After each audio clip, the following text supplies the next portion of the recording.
Today's society, 4 out of 5 black women are overweight and more likely to suffer a stroke or heart attack than white women of the same age.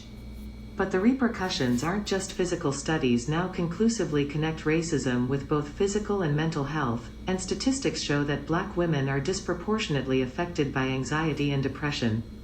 Re-examine the strong black woman syndrome, take care of your emotional health, and engage in self-care to positively change your life with this. The lesson on knowledge of self, families, and relationships shows all the cracks and fissures in a clear, ringing voice that examines a multitude of issues facing black men and women today. Knowledge of self has been revealing what's really under the mask of strength black women wear. Knowledge of self exposes the vulnerability of black women, but also manages to forge a new vision of black femininity that is stronger and more resilient than anyone has imagined. Presumption rules apply to determine the status of the person you pay as a U.S. or foreign person and other relevant characteristics, such as whether the payee is a beneficial owner or intermediary, and whether the payee is an individual, corporation, partnership, or trust. Presumptuous attitude or conduit. Audacity, an attitude or belief dictated by probability, assumption, the ground, reason, or evidence lending probability to a belief.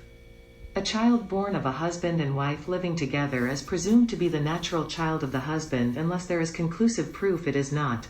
A person who has disappeared and not been heard from for 7 years is presumed to be dead, but the presumption could be rebutted if he or her is found alive. Most presumptions are rebuttable, meaning that they are rejected if proven to be false or at least thrown into sufficient doubt by the evidence. Other presumptions are conclusive, meaning that they must be accepted to be true without any opportunity for rebuttal. There are 2 types of presumption: rebuttable presumption and conclusive presumption. A rebuttable presumption is assumed true until a person proves otherwise, for example the presumption of innocence. In contrast, a conclusive, or a rebuttable, presumption cannot be refuted in any case, such as defensive are sometimes categorized into 2 types: presumptions without basic facts and presumptions with basic facts. In the United States, mandatory presumptions are impermissible in criminal cases, but permissible presumptions are allowed. An example of presumption without basic facts is presumption infancy in some legal systems. Presumptions of innocence.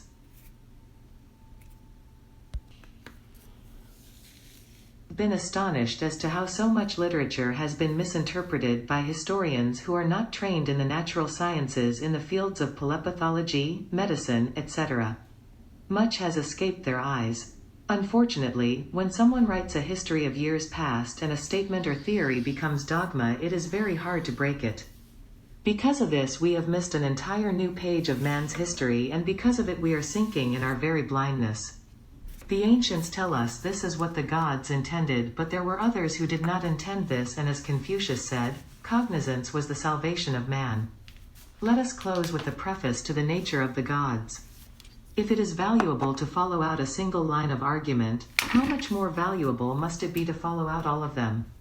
This is what the Academy seeks to do, since its object is to discover the truth, stating the arguments both for and against all philosophic theories. This is a long and difficult task, and I do not flatter myself that I have fully accomplished it, but I can say that I have tried. We who philosophize by this method are not just chasing shadows. I have dealt more fully and more generally with this point elsewhere, but as some persons persist in their unteachable stupidity, I have to keep on ramming it home. We of the Academy are not people who will accept nothing as true. But we do hold that every true perception has in it an admixture of falsehood so similar to the truth that we have no certain criterion of judgment and assent. It follows that we can attain only to a number of probable truths, which although they cannot be proved as certainties, yet many appear so clear and convincing that a wise man may well adopt them as a rule of life. To absolve myself of any prejudice, I shall first set out the views of the philosophers on the nature of the gods. On this question the whole world must sit in judgment and decide for themselves which of these views is true. I should be ready to admit the philosophy of the Academy to be a shameless fraud, if everyone were in agreement or if anyone could say for certain what was the truth. So I may well take my cue from the comedy of the young companions, and say, O ye gods, I beg you, all you young men and fellow citizens, I call on you, I beseech you, I pray and implore you, and not about some trifling matter, such as the complaint of the young man in the play that things have come to a pretty pass when a courtesan refuses the presence of a friend who loves her.